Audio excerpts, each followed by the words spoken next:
All right, everyone, I think we're getting started.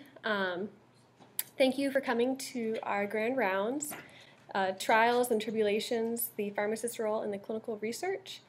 And for those who don't know me, my name is Kara Luedtke, and I have with me today Lauren Benusa, Amy Adams, and Kara Thornton. We have nothing to disclose. At the end of this presentation, you should be able to understand the role of investigational pharmacy in support of the University of Virginia Health Systems research mission, explain procedures involved in dispensing investigational drugs, and identify resources available to help manage and dispense investigational drugs. Here we wanted to start with a little lighthearted beginning, a good Ryan Gosling "Hey Girl" meme. So we'll see if our eyes are sparkling at the end of this presentation when we're talking about clinical trials. On a more serious start, here is our UVA health system mission.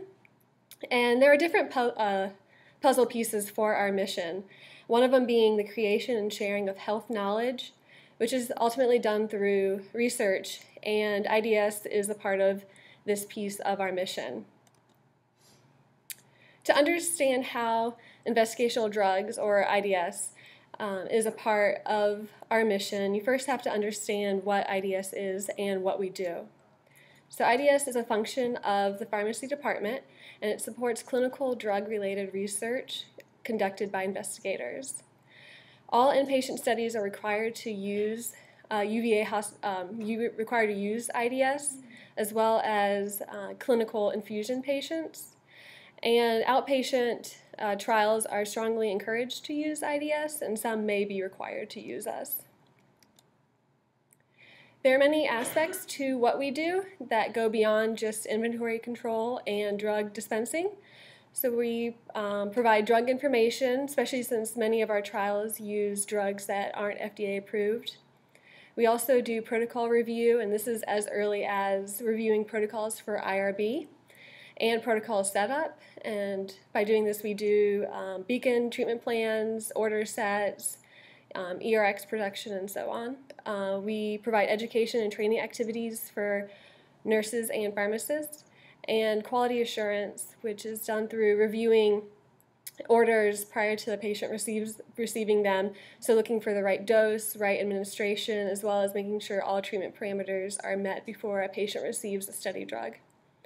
Ultimately, we provide the support needed to assure safe and efficient conduct of clinical trials, including compliance with federal, state, and joint commission requirements. If you want to get a little more detail about what we do, you can look at the UVA IDS webpage, and it lists what services we provide to study teams. And this includes things such as randomization schemes, blinding methodologies, compounding various drug forms, including matching placebos, appropriate storage of study drugs, as well as maintaining drug accountability records, participation in final study closeouts, participation in audits, and so on. So now that you have an idea of what IDS is and what we do, let's take a step back in time and review a brief history of some of the events that contributed to the development of research, regulations, and ethics rules, and understand why IDS pharmacies came to be. The first event I'll mention is the Tuskegee syphilis study. And this study started in 1932 and was conducted over 40 years. It was a U.S. Public Health Service funded study to evaluate the natural progression of untreated syphilis in rural African American men. And it was under the guise of free health care. Men were not informed of their diagnosis, so they were told they had bad blood. And then also when penicillin came in the 40s, they were not treated with penicillin.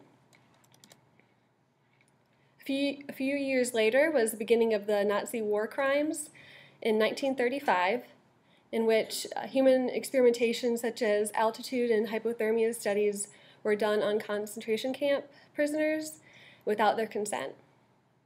In 1938, the Federal Food, Drug, and Cosmetic Act was passed, and this was the first time legislation required scientific research proving that drugs had to be safe before marketing.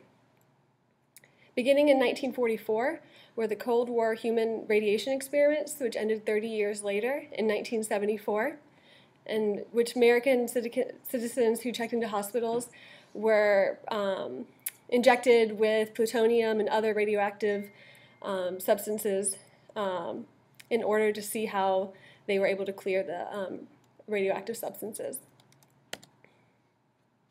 In 1948, the Nuremberg Code of Ethics was published, and this was as a result of the Nazi war crime trials. It was the first internationally recognized code of research ethics. And you can see here a picture of the trials down in the bottom corner. The basic elements of this code of ethics was voluntary and informed consent, that experiments must be scientifically necessary and conducted by qualified personnel, there must be a favorable risk-benefit analysis, and that the patients had the right to withdraw from the trial without penalty. In 1957, the American Hospital Association and the American Society of Hospital Pharmacists issued a statement of principles involved in the use of investigational drugs in hospitals, and this stated that pharmacies were the appropriate place to store IDS drugs. And this is the first time that we kind of see where pharmacies are coming into research or research studies. In 1962, we had the thalidomide experiment. And thalidomide was initially marketed in Germany as an OTC sleep med. And it was said to be completely safe for everyone, including mother and child, and even safe to use during pregnancy. It started to be used, because of this, started to be used off-label for morning sickness, and then physicians started seeing an increase in birth defects. All the while, the makers of the drug were ignoring some of these birth defects that physicians were finding. Due to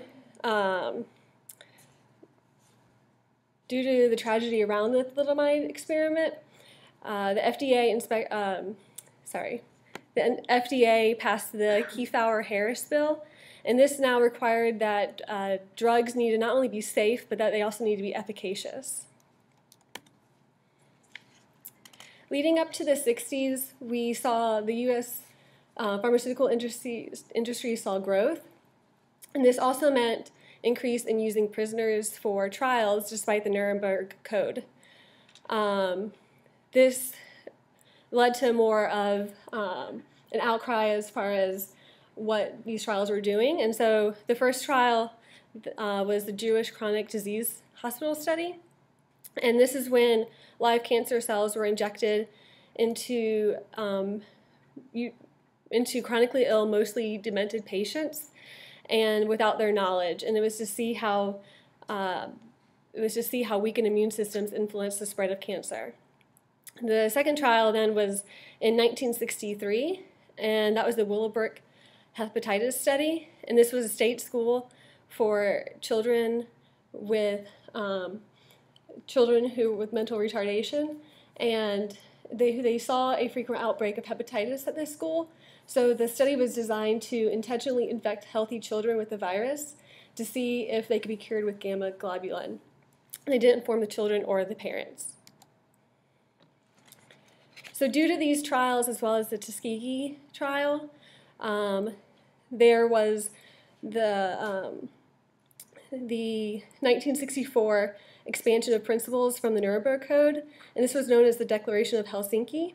It's a set of ethical principles regarding human experimentation that reinforce the principles of the Nuremberg Code. And the three key points to it, in addition to the Nuremberg Code, was the interest of the subjects has a higher priority than society. Every subject should get the best known treatment, and it required the independent review of all human subject research. And so this is where we kind of see the IRB coming about.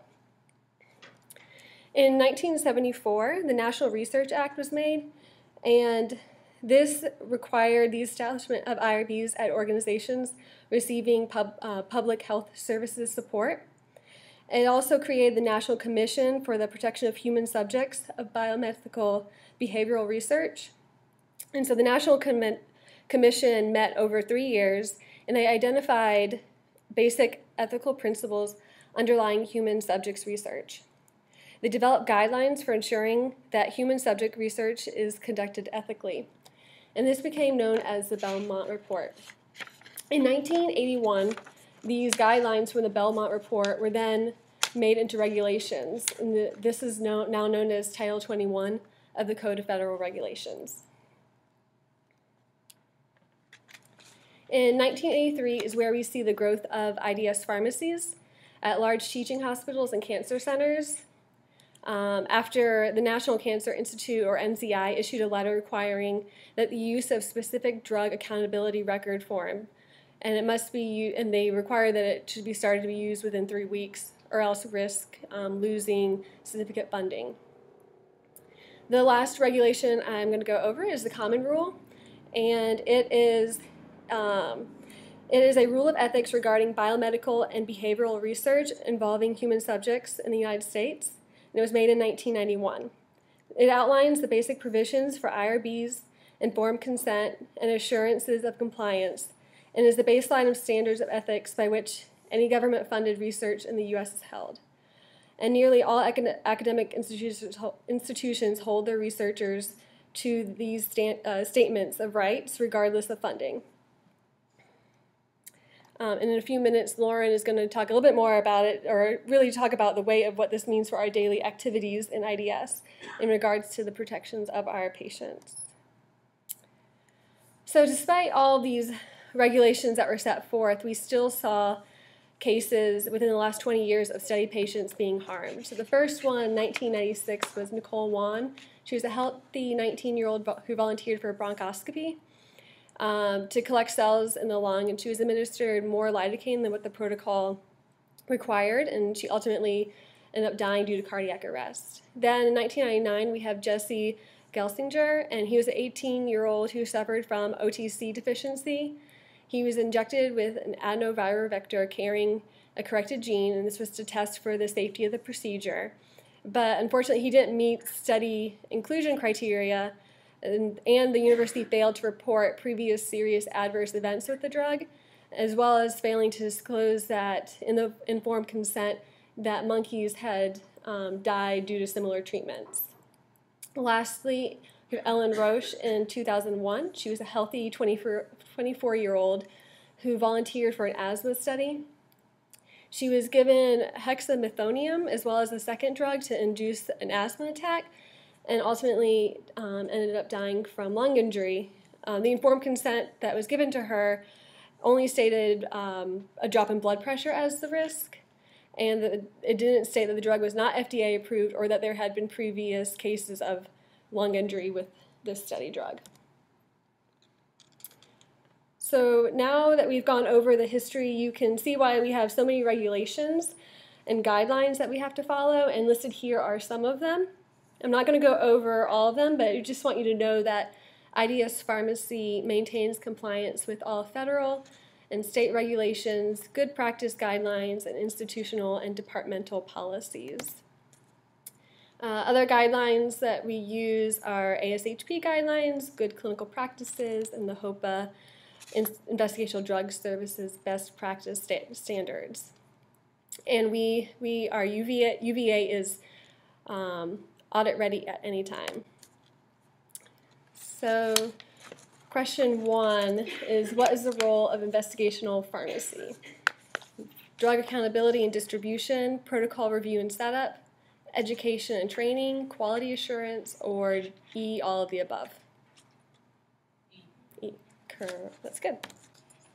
All right, so now that Kyle's talked a little bit about the background on kind of how we've gotten to where we are in clinical research and talked a little bit about the regulations on the way, I'm going to talk about kind of what happens when we go against these regulations and potentially make errors in clinical research, either intentionally or unintentionally. So I know that as pharmacists, and I know the Cancer Center staff is also very familiar with the Be Safe pathway. And so we know this is a great way in order to get to the root cause of a problem. It helps us kind of plan for prevention of making that error again. The biggest difference is between BSafe reporting of normal kind of pharmacy errors and then errors that we make in clinical research is that while BSafe reporting, it may go all the way to the situation room, for clinical research, a lot of times our errors go far beyond the four corners of our little campus here at UVA, and sometimes they go all the way to the FDA.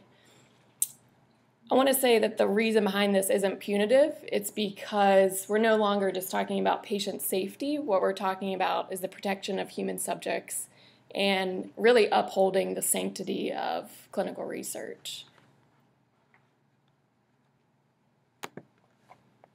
So there are two main types of what we'll call errors in clinical research. There's protocol deviations and protocol violations.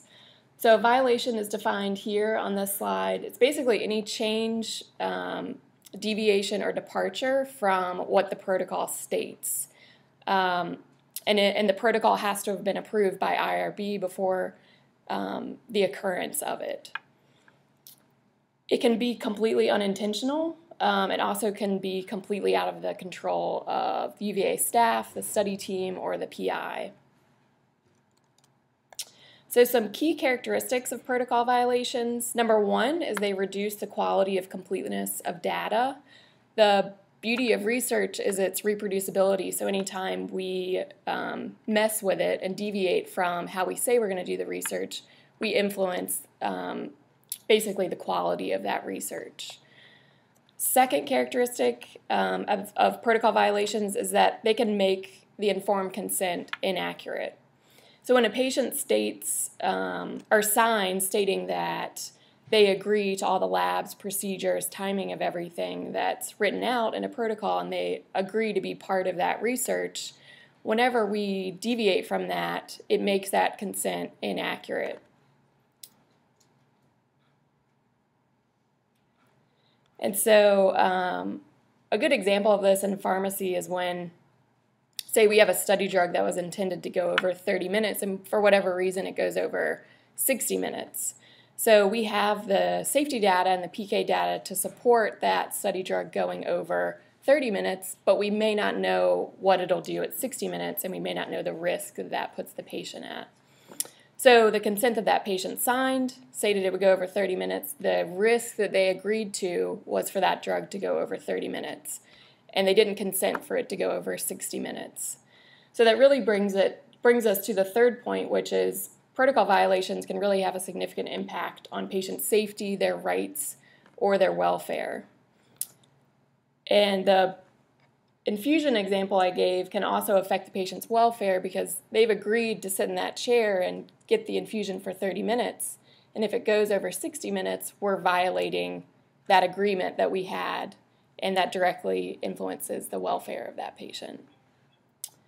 The last characteristic that I'll mention is that protocol violations can be classified as either minor or major, and I'll talk a little bit about what the difference is between these two. So a minor violation is also known as a protocol deviation. So these have no impact on patient safety or alter their potential risk to the subject. If there is any risk that's presented by the protocol violation, it's no greater than what's called minimal risk. And minimal risk is basically the risk that we take every day when we just get out of bed. They don't result in any harm to the subject. And lastly, they don't in any significant way alter the integrity of the study data. So some examples of minor protocol violations are listed here. Again, none of these influence patient safety. None of them in any significant way interfere with the integrity of the data.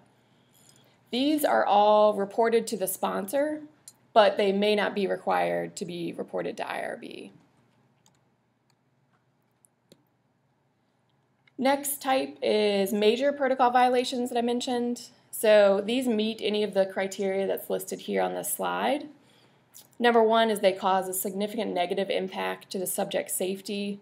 They can actually result in harm. The risk or potential risk caused by the violation is greater than minimal risk. And again, risk here, a lot of times we think of that as clinical risk, but it can also be emotional, social, or financial risk of the patient. Fourth characteristic of a major violation is the integrity of the data is damaged in some way. And lastly, the protocol violation can be the result of what's called serious noncompliance or continuing noncompliance. And I'll come back to what noncompliance means in this context and kind of the difference between those two. So listed on this slide are examples of major protocol violations. All of these examples increase the risk to the subject in some way, and I chose examples here where we as a pharmacist can have a direct impact. So the first one, a study drug could be given when the treatment parameters aren't met. Maybe their creatinine clearance was lower than what the protocol said it needed to be to receive treatment, but we give the drug anyway. A study drug is infused too quickly or too slowly, like I mentioned earlier. A wrong dose is given. This could maybe be a dose that was supposed to be reduced based on certain toxicity that the patient was having. It could also be due to an error that we made in the preparation of the drug. And Amy's going to talk a little bit here in a few slides about how to avoid this and what kind of tools we can use to avoid that. Wrong drug given. Maybe a placebo was given instead of active drug or vice versa. And as you can imagine, this greatly interferes with the integrity of the data. Study drug could be given to a patient who hasn't met enrollment criteria. So in that example that Kyle mentioned, Jesse Gelsinger really shouldn't have even been on that trial. The other major violation is if we give a drug to a patient who actually hasn't even signed informed consent. And Amy's also going to talk about the tools that we use to verify this. All major violations have to be reported to the IRB within 7 days of the incident. IRB then assesses the noncompliance of major violations, and we'll talk about what this means on the next slide. So what is noncompliance? So in this context, really all protocol violations are not complying with the protocol. What noncompliance also is any departure from standard operating procedures, either here at UVA or maybe the sponsor's operating procedures. They are any noncompliance with good clinical practice, federal, state, or local regulations. It can still be unintentional, and it can be defined as either serious noncompliance or continuing noncompliance. So what is meant by serious and continuing noncompliance? So serious is just what you think it means. It's putting that patient at increasing their risk, putting them in danger. It's affecting their right and welfare as a human subject. Unfortunately, pretty much all errors that we make in pharmacy fit into this category. And that's just the nature of what we do. It's not meant to scare anybody, but pretty much all protocol violations that we have in pharmacy, they are deemed serious. Continuing is basically it's a pattern has been established that's indicating either an unwillingness to comply or it's indicating a lack of knowledge by the staff that may lead to an adverse event, an adverse effect on the rights of the welfare of the patient. So the classification of this, either serious or continuing, is reviewed by IRB at full board, and it's determined whether it fits into these categories or not. So some examples here of serious or continuing noncompliance, you'll recognize all of these as the same ones that I put for major protocol violations.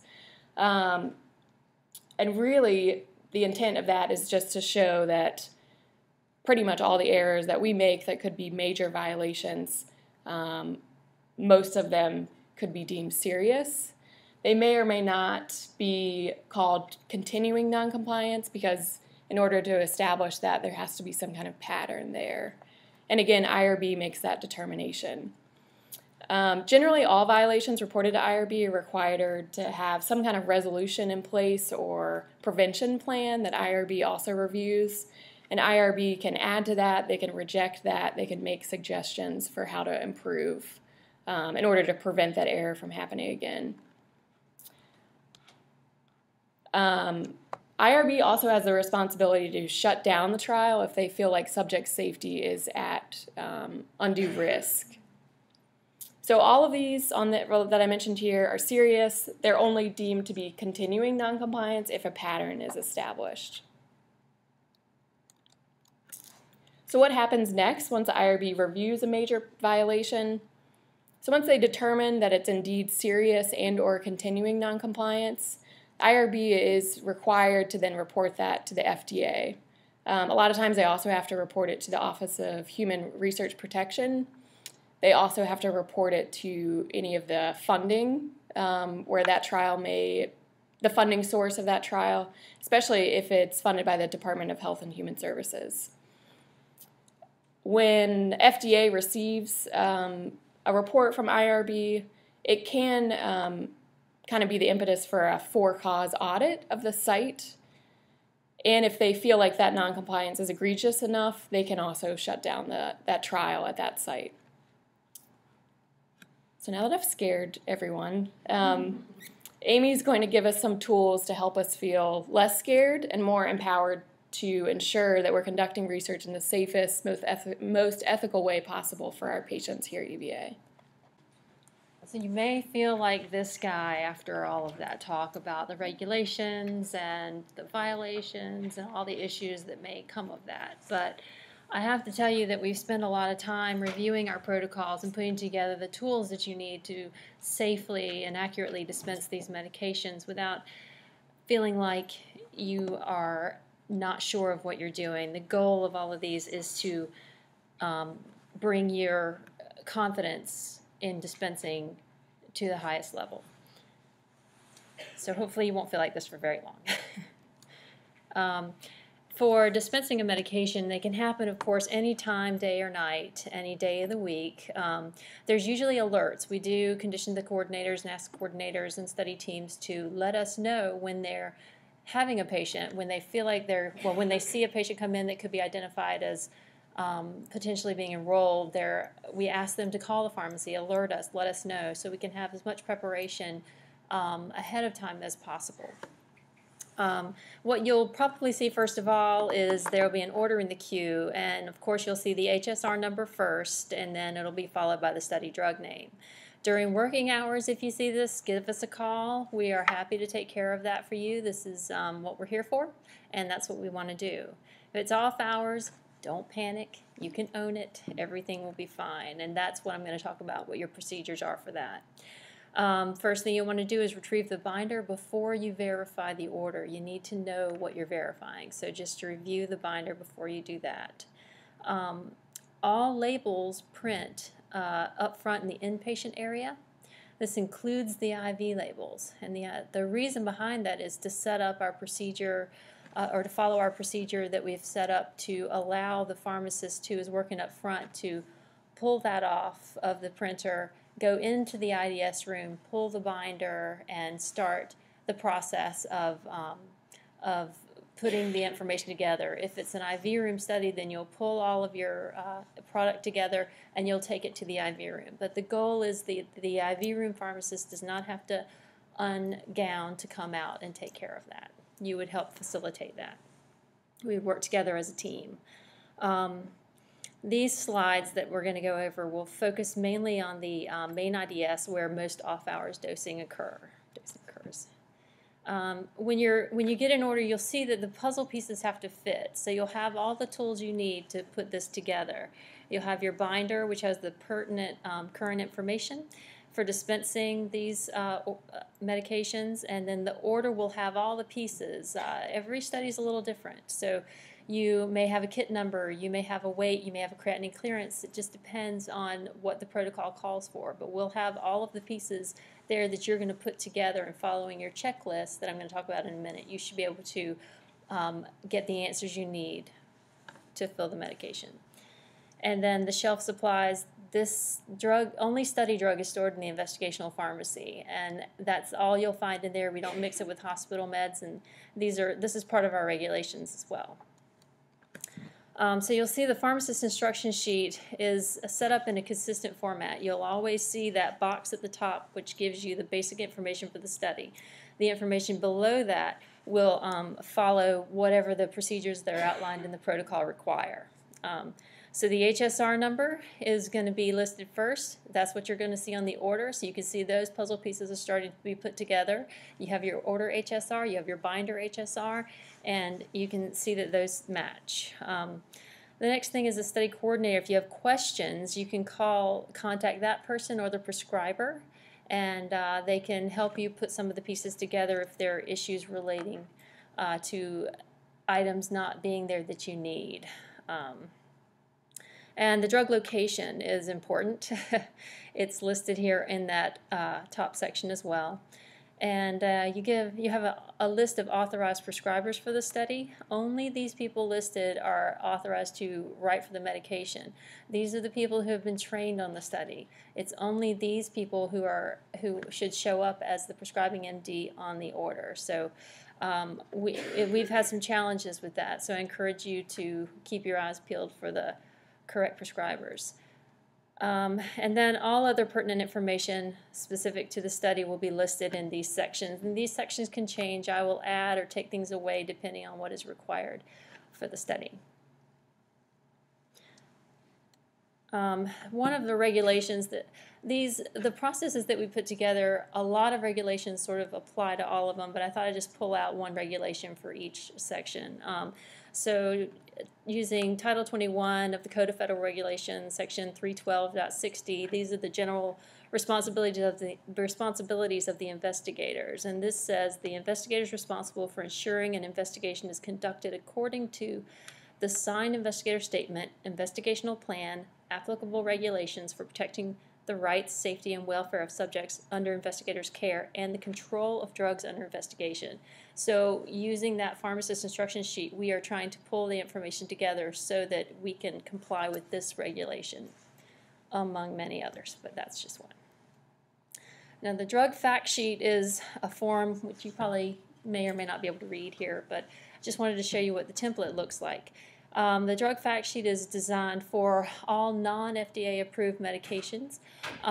They are provided for all those involved in patient care. So it's available for reference for any of the prescribers, any of the nurses, the pharmacists. They can all have access to this, and I'll show you how to find it easily on the ODrive as well as through the Epic system. But these sections that are set out for this are designed or come from the ASHP guidelines on clinical research, and some of these are specific, but I do add things as necessary for the study drugs depending on what the drug requires. So this is the applicable regulation. It says the pharmacist should prepare an investigational drug data sheet that concisely summarizes for the medical, nursing, and pharmacy staff information pertinent to the use of the drug. It is confidential. It is the staff member's responsibility to become familiar with the information and not to share the information with those who don't need it. All study information and material is proprietary, so it should be confidential relating specifically to that patient's dosing or treatment. So the checklist is very important. We haven't always used checklists in the investigational drug pharmacy, but we find these very helpful. The idea behind it is so that you can go from the beginning to the end and feel like you have accomplished everything you need for that study. And the way we set it up is you have an independent double check.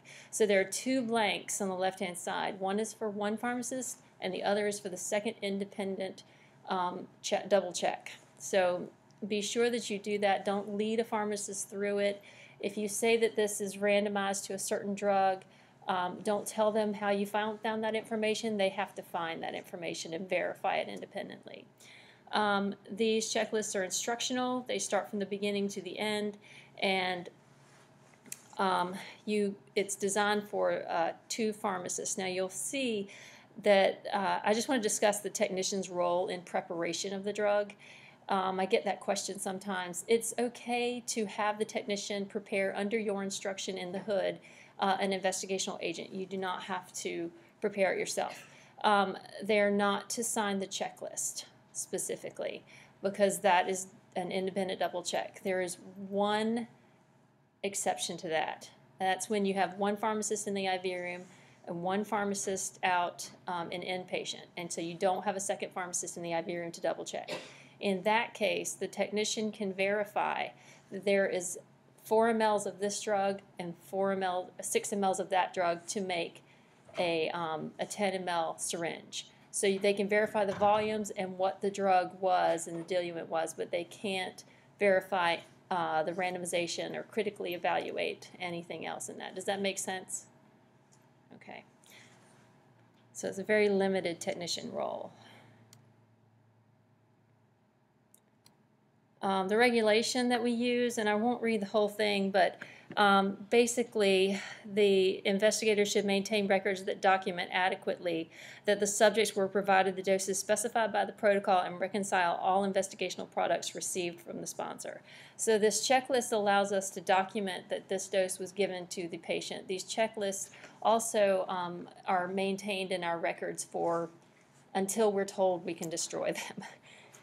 Forever, but we're working on that. So we try to keep everything all together, and you know the regular orders can be discarded 2 years after the order's been completed, but you can't do that with investigational drugs. They're kept for at least 2 years after the NDA is approved.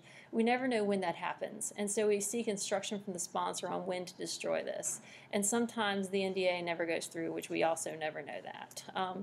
So we keep everything forever. And if it's not documented, then it didn't happen. So that's why we ask you to go through every step and sign off on the bottom. So we're making sure that you have followed the process and procedure. The checklist is not, I'm not the only one who sees that. We do have it vetted through the sponsor, if there's a sponsor, or the study team, wherever the study is originated, because we want to make sure that everybody's on the same page. It's not just my eyes that see it, other people see it. So you can rest assured that it has been reviewed and then reviewed again. I just want to talk a little bit about the EPIC orders. A little small here for me. The agents are defined in the EPIC order. You can see the HSR listed there with the drug name or placebo. That is always the first thing you see as a part of the order when it comes up. Across the top, you'll see the research banner up there, and if you click on that, it'll open up and you should see information about the study coordinator, contact information. It varies from study to study and coordinator to coordinator just as to what's included in that, but it's always a good place to look if you have questions. The other box on the right-hand side tells you that you can click on the IDS fact sheet and it'll take you to the investigational drug fact sheet. This is accessible through the MAR, so you can see that view is of the MAR. And once you get access to the fact sheet, it'll just pop right up. It's also on the alpha index, which is easy to find also.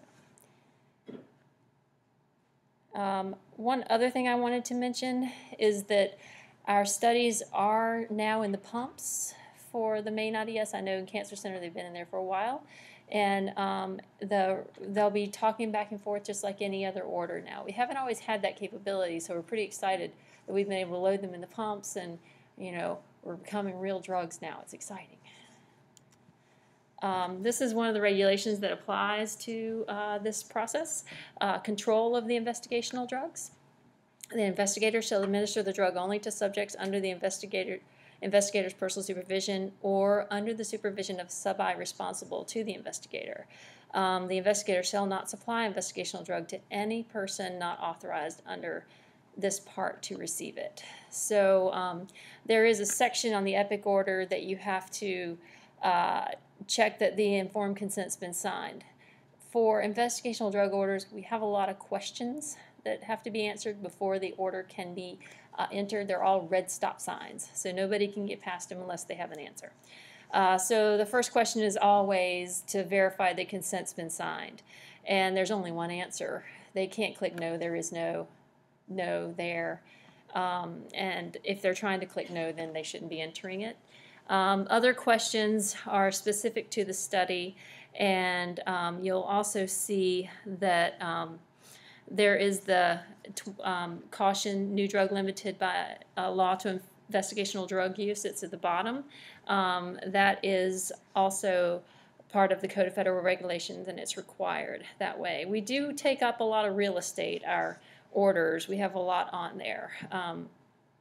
But the weight is on there. Sometimes you have to put it in twice. One is order specific, and it'll calculate the dose, but the other is to document what weight was used, so we don't have to go back to the to Epic to generate what weight was used for that order when we are audited or monitored by sponsors. The application, the regulation that's applied here is the labeling of an investigational new drug, and it talks about that new drug limited by federal law to investigational use. I just wanted to talk about weekend coverage for IDS. We do have two separate scenarios. First one is a known patient, and if we know that a patient's going to be treated on the weekend, we'll contact that particular pharmacist, and who helps out depends on where the patient's located and what's going on with the patient. But we'll identify somebody and we'll coax them into our pharmacy so we can give them a nice overview of the study. We like to do these one-on-ones. I think it reduces anxiety and makes people a lot more confident in how they approach it. We also send out a global email for the weekend. You guys have all seen those, and we post them on the grease board out in the hallway, out across from the lockers.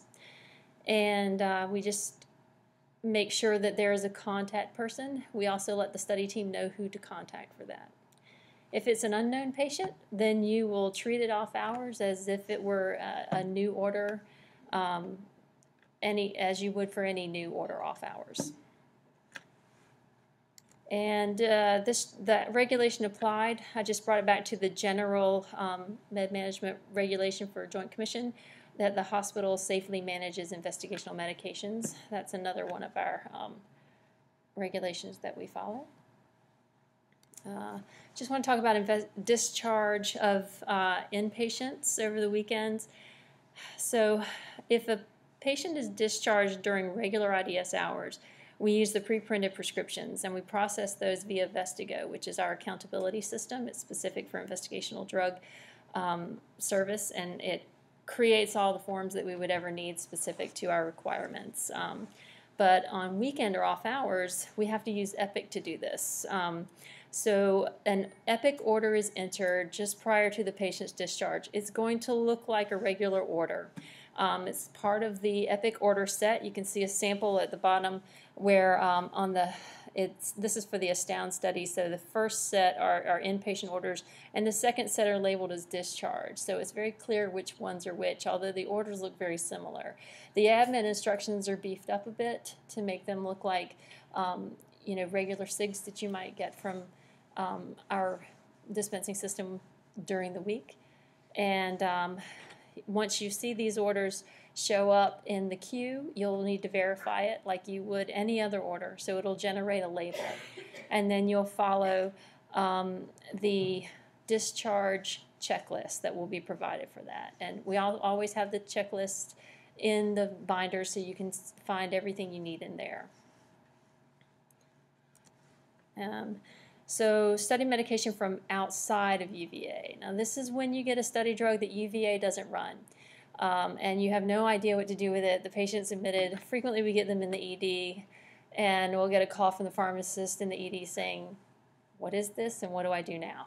And so we don't know what it is. But what you do is call us if we're here. That's what we're here for. We want to do that. But the goal is to make every effort to continue the patient on the study while they're in-house. So get the bottle, take a look at it, see what information you can get off the bottle, talk to the patient or family, and find out what the site is that they're being seen at, and see if you can get a phone number. There's also clinicaltrials.gov.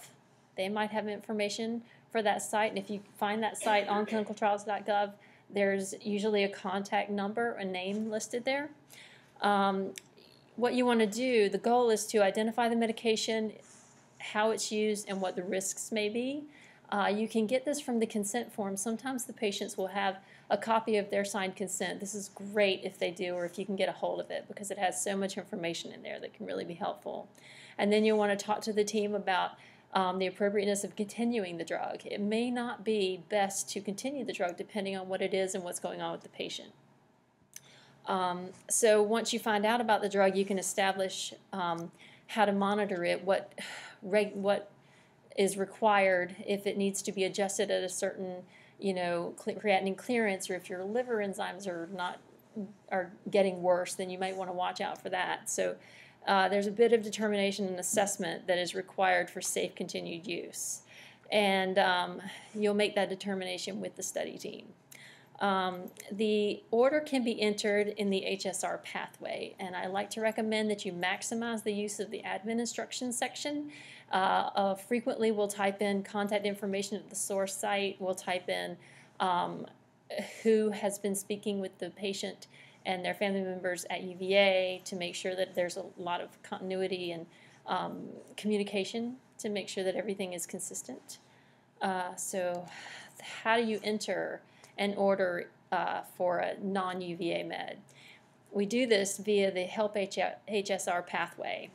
And when you go into Epic, you'll type in Help HSR, and you'll click on under the Manage Orders section there. And what will pop up is that first that section to the left with all the red stop signs. And it's a generic setup designed to accommodate as much as we could all meds that come in. So you'll just try to complete everything as much as you can. There's other questions that are listed there about the protocol, what the drug name is, and if there's a patient ID. If you can find the principal investigator's name, that would be great. But again, you're going to want to maximize the admin instructions to make sure that there's good communication about the product. And then during the verification process, it comes up as a non-formulary investigational use drug. So it's best to do your shift-click process and put in as much information as you can about the drug. I put in that it's a non-UVA study, and then whatever the drug name is and the strength. A little bit of housekeeping before I turn the presentation over to Kara. Black ink is best. That's what tends to not fade over time, because we keep these forever. And no whiteout, of course. We do still get some obliteration of mistakes, like they'll scribble things out. One line, initial and date. That's how we want it, and that's the best way to process it. If you do any action on a study, if you have a question, if you have an order, leave the binder out on the table in IDS. That's the way we know that something happened and we can follow up. Be sure you save all used vials or empty containers or returned items, except for hazardous meds. We don't want that back. You can discard those, but document and discard them. The IDS medications are not a backup supply. I know I probably don't need to mention that, but I'd feel weird if I left it out. So if you have a drug that you're running out of Intalus, you can't come to IDS and get some. They're under different regulations and different rules apply. So just want to throw that out there. And the technician role in investigational drugs, they can be a source of a really good resource. They know where things are, how to find things, what the standard processes are. Don't be afraid to ask them. If they don't know it, they'll contact us wherever we might be. They're an invaluable source of information for us and support. I just wanted to mention about the time required for processing a study. So you can see there's a lot more involved with studies than for regular orders. It's important to settle into that when you get an order. Just realize, that I'm not just going to go to IDS and get this order filled. It's like I'm going to lunch practically. I'm going to be gone for a little while, and you need to let people know. Let that door close behind you when you enter our room. There's peace and quiet in there so you can focus on what you need to focus on. And now we have a question. Let's just say, here it goes. A physician enters an order for an IDS medication. You look at the study information. They're not listed as an authorized provider. You contact them and they tell you that they were added to the list. What should you do? Fill it or don't fill it? I see some no's. That's right, don't fill the medication. We don't have any documentation that they're authorized. You know, investigators, sometimes they will think that they have done everything they need to do to be an authorized investigator on the study, but they may not have completed training yet, or they may not have, maybe they're trained on a different study. We've had that before, like, oh, I thought it was this study, but it's really this other study that I'm an investigator for. So, you know, they may know a lot about the study, but they have to be listed as a PI or a sub-I on the study. And we'll provide that in the authorized investigator list on the pharmacist instruction sheet. Now I'm going to turn it over to Kara. She's going to tell you everything else. All right, so just to close this out here, I wanted to kind of speak to what happens if I don't know what's going on. Amy's procedures are great, but every now and then things aren't perfect, and we have some questions. So the first thing you always do if you have a question is stop and figure out what kind of resources you may have that can help you do your dispensing. The ones that I wanted to briefly go over here were our website, the alpha index sections that we have, some non-pharmacy personnel, and our emergency contact sheet. I'm going to do this via a few scenarios. Our first one, it's a Tuesday afternoon, an HSR order comes up in your queue. What do? It's easy, contact IDS. I've had a couple questions, or some people say they're not quite sure how to get a hold of us. Our contact information is on our website. So we do have our own little website on the main pharmacy services site. We have 4 different sections. The one that's going to be of most interest to you all is going to be the contact information. So here's how you find us. This will tell you our hours, our numbers, and this is valuable while we're here. This is contact information for when we're here. I mean, the emails are always there, but when we're here, this is how you get a hold of us. Our next scenario, a little bit more useful. It's now Saturday, and you hear a study patient is being admitted to the area you're covering. Are there anything that can help me with that? And I'm going to focus on our alpha index pieces. We have 2 parts in the alpha index. We have our standard operating procedures. 3 of those deal with dispensing and managing patients, and the other one is temperature excursions. And then we have our drug fact sheets that Amy had alluded to before. So in this case, we have off hours dispensing SOP. This is a screenshot of that, so you can see that this SOP, along with the other 2 that were up there, cover our different scenarios. You have a stat patient, we have someone who's enrolled that's already on a study, which is this one, or planned studies and patients that are not our patients. How do we handle those? So this will just help you get you a good starting place for that. It doesn't give you step-by-step instructions, but it's just sort of a starting point to give you the basic overview of how to do and help you get going. All right, now our other SOP here. I have someone from systems control that's called and said the IDS refrigerator is in alarm. Do I have to do something? Yes, please. If our drugs go out of temperature range, we end up with our studies all shut down until we get clearance from each individual sponsor that we can continue. So it's really important that this is addressed quickly. The basic steps for that are in the temperature excursion SOP on the alpha index. The general gist of that one, whoever gets this call, go see if there's something obvious that you can correct, like is the door to the refrigerator open? If it is, please close it. Otherwise, systems control will have already called maintenance and they will be on the way. We would need someone to kind of stay with them while they're trying to figure out what's going on in our pharmacy. So we would need your help with that. We would need the area monitored. If something is corrected, make sure it comes back into temperature so we can keep an eye on things while that's happening. And for this one, we would like a phone call. In the event that things are actually going out of range, we would have to decide, do we need to move drug? Is it okay to leave it? Where would we put it? And that's a decision that we'll make. It's not a decision that you all would have to make. So get a hold of us and we'll help you work through that situation.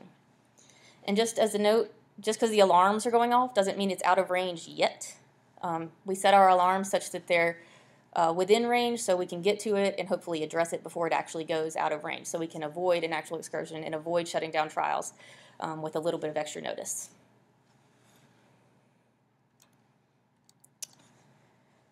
In our last scenario, the next to last scenario, we have an order for a transplant study. I verified the order, everything was fine. I went to get the bottle, and the bottle number in the order is not there. Who can you call? Your best option for those types of things are calling the study coordinator if they're available, and the investigator who entered the order. They're the ones who have that information. They're the ones that get that information. They're the source of that. So when you have those kind of questions come up, they're the best people to contact. And their information is generally on our pharmacist information sheet, and you can also look them up in the pager system. They're nice people. They don't mind hearing from you. All right, and then our last one, okay, I've looked at your SOPs. I've tried to call a study coordinator. Nothing's helping me. I want to talk to you. Well, what do I do? Use our emergency contact sheet. These contacts are good for off hours. Our regular office numbers and UVA cell phone numbers are not always with us when we're out. So if you have a question during off hours, please use the off hours contacts that are on here. That's how you're going to get a hold of someone. Otherwise, we just can't guarantee that we're going to have our phones available at this point. But then we'd be happy to help you if you call these numbers. There's also a similar one for Cancer Center that I just didn't put up here because it's not big enough. And then just to kind of close out, if you have general questions about clinical trials, we'd mentioned clinicaltrials.gov earlier. It's a great resource just to see kind of what's going on. You can search by drug, you can search by condition, you can see what the status of the trial is, you can see where it's going on, if anyone has questions about that. And now, once they have results, they're required to post those. So it's kind of neat that you can go back and see what's happened in a trial. So our final question here, you get a phone call about a temperature alarm in IDS. Where can you find the SOP addressing this issue? The alpha index. All right, so just to kind of close the loop on our images here, I hope you like the way, or I like the way you support those clinical trials, and we appreciate your all's help with these off-hours ones. It's just great to have you, and we're glad for all of your assistance with that. Do you have any questions?